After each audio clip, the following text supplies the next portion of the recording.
and welcome to another episode of Chalking. And this is a space where we talk about things educational. And today I have someone that young people like to refer to as the favorite uncle. He's passionate about maths and science, and he's doing this online gig teaching, and it's quite amazing. Let's find out more about it now.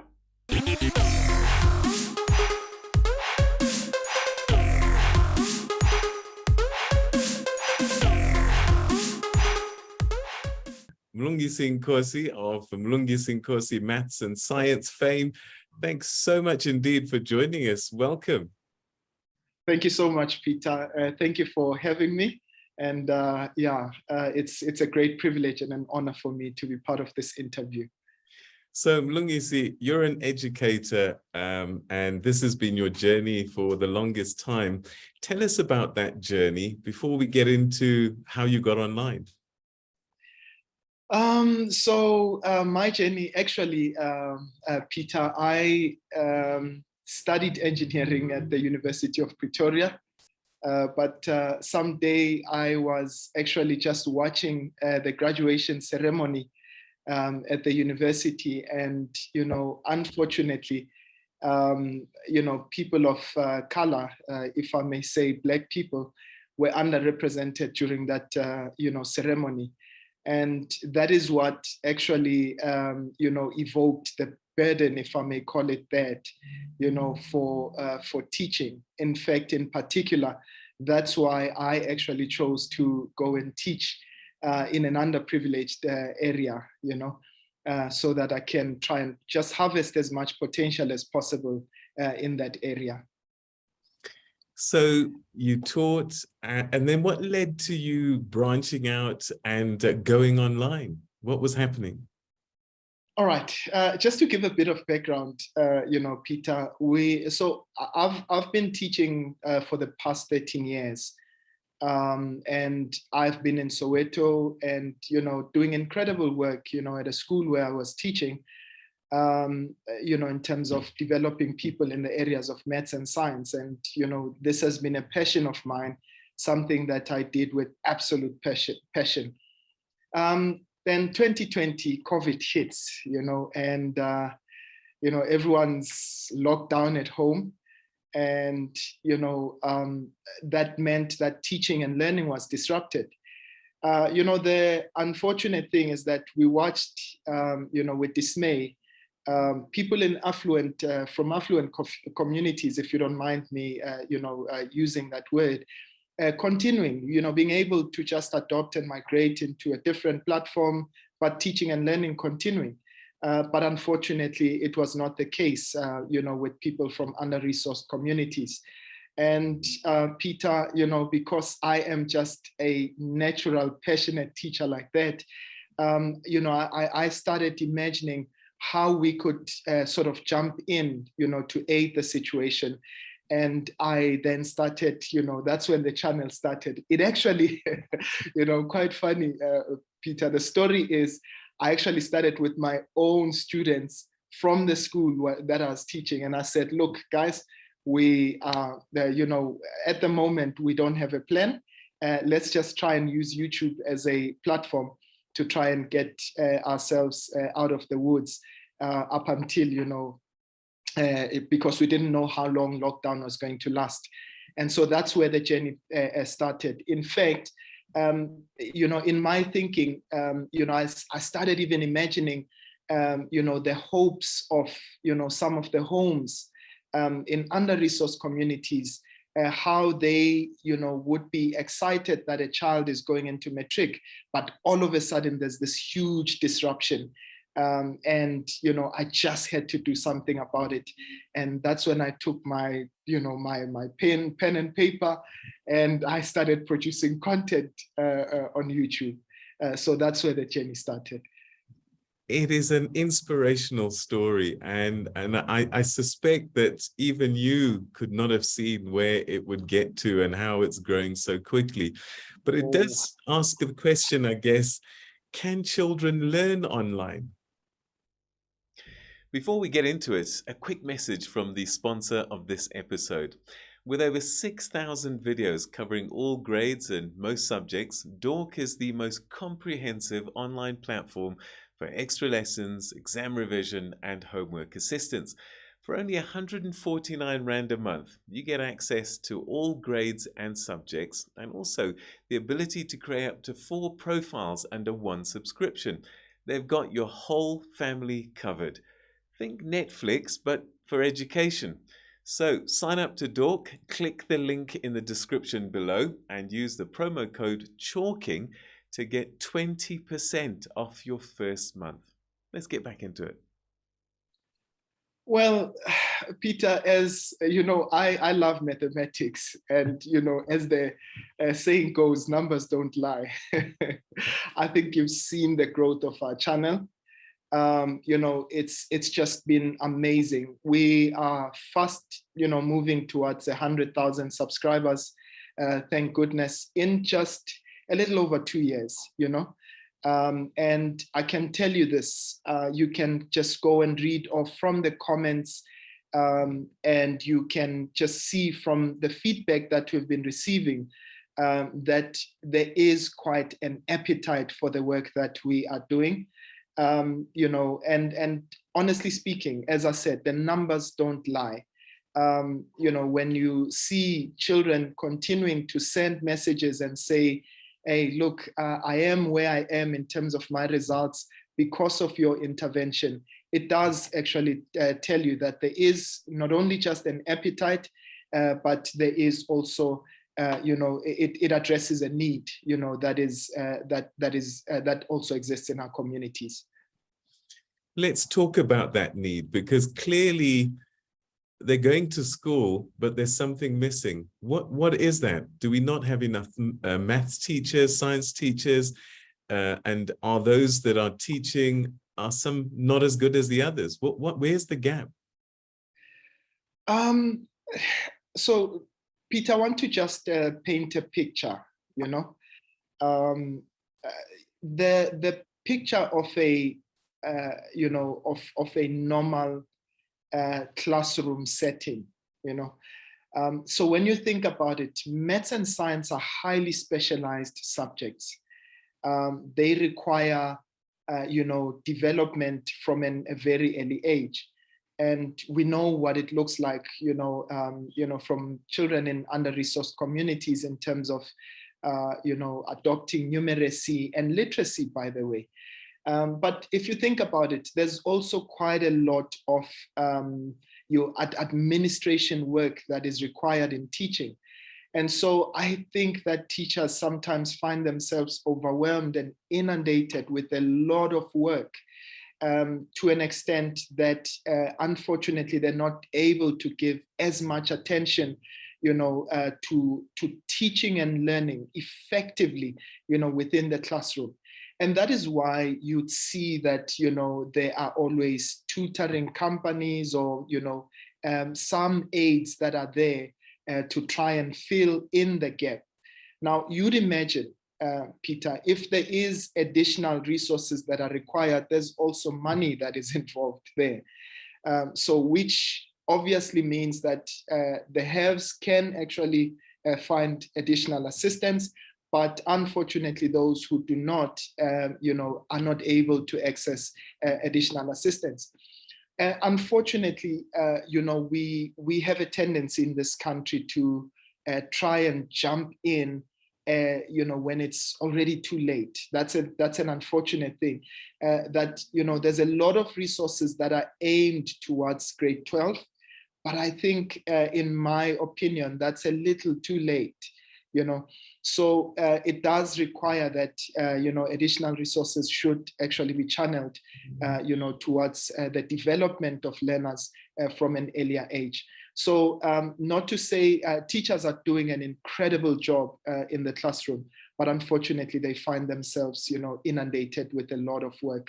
And that's where our channel actually comes in. It's able to supplement, you know, that extra tuition that is required, you know, to try and fine tune those areas in mathematics and physical science that learners often find difficult. talking about learners, for some reason, we see children shying away from mathematics and science. Is it because it's difficult, or is it just the way that it's taught in your view? Well, so first of all, I would say that teachers are trying the best that they can. And so again, there's also a legacy issue, if you think about it, that there hasn't in the past, within Black communities, there hasn't really been development in those areas.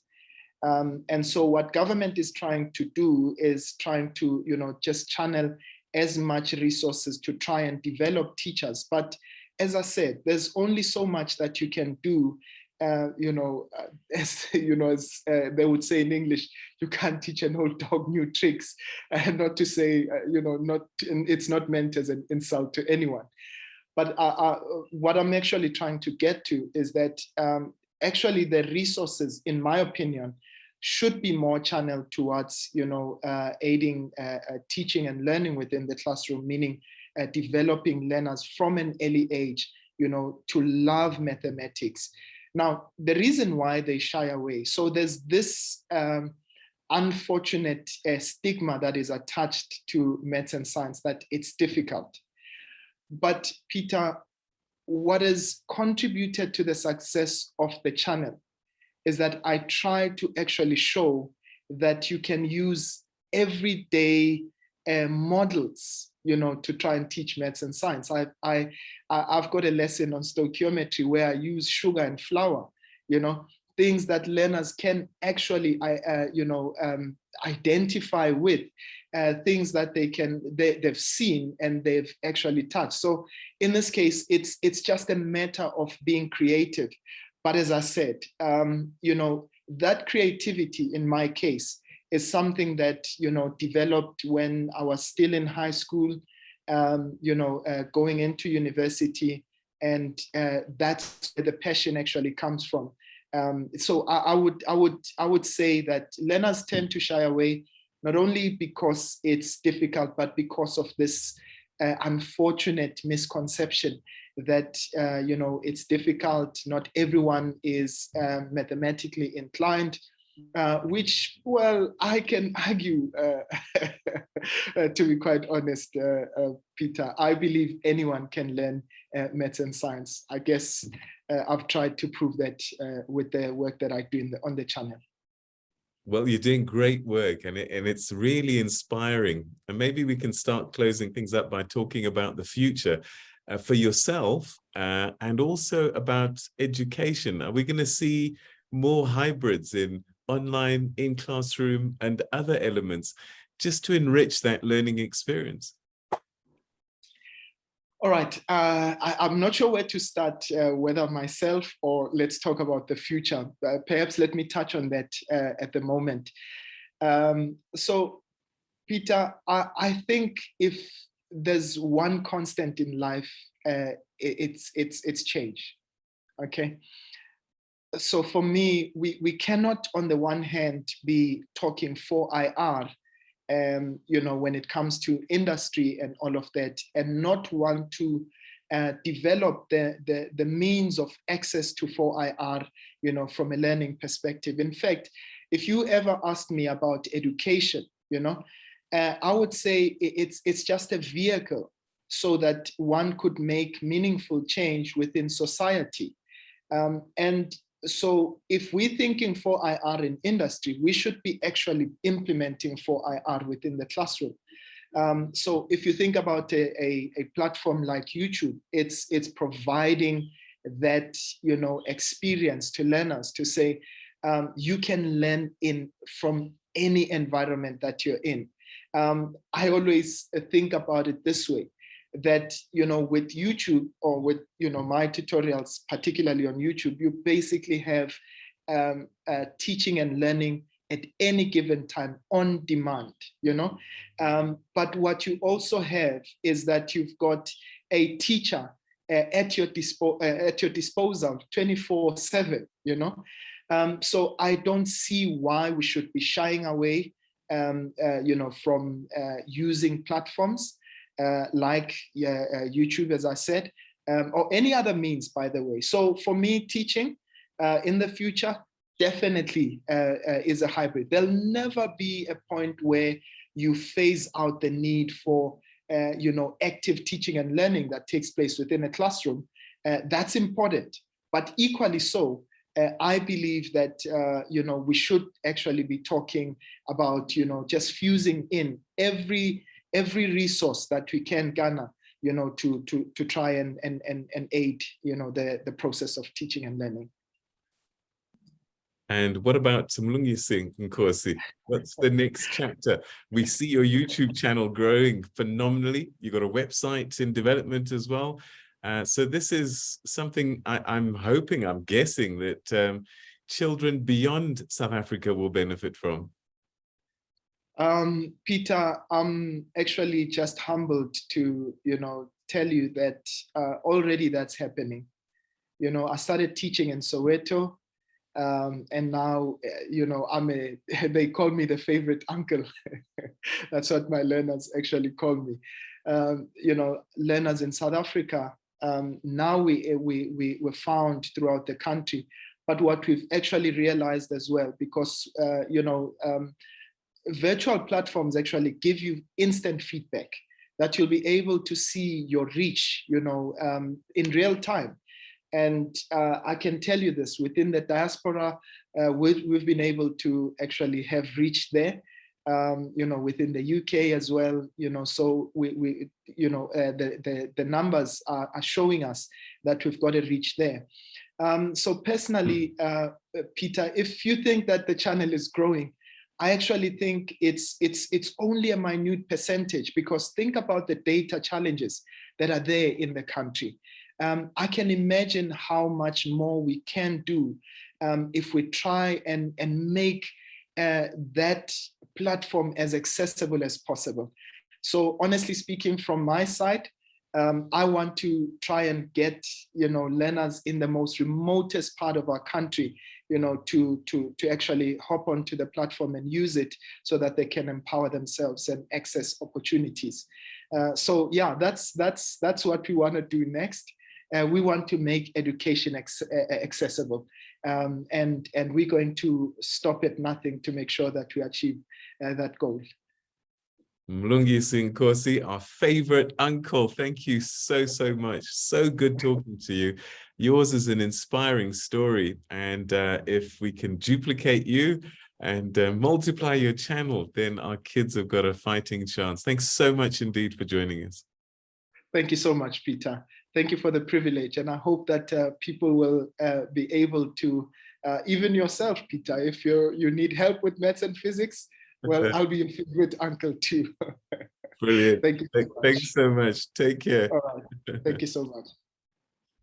Yeah, that's our children's favorite uncle, Mlungisi Nkosi. Isn't he amazing? And great work that he's doing, teaching maths and science. And I think what he's done and proved is that it's not so much that maths is hard and science is hard, but perhaps it's just the way that it's being taught. And he's found that magical formula. His YouTube channel is growing, which says to me that there's a huge need out there for some online solutions in terms of supporting our children's education. So great chatting to him. And if you want to see more conversations like that, tell us who you want to see and the kind of questions you want posed in our comment section below. Also, like, subscribe, and hit that bell for notifications. We don't want you to miss out on future programs. Take care, everyone. See you next time.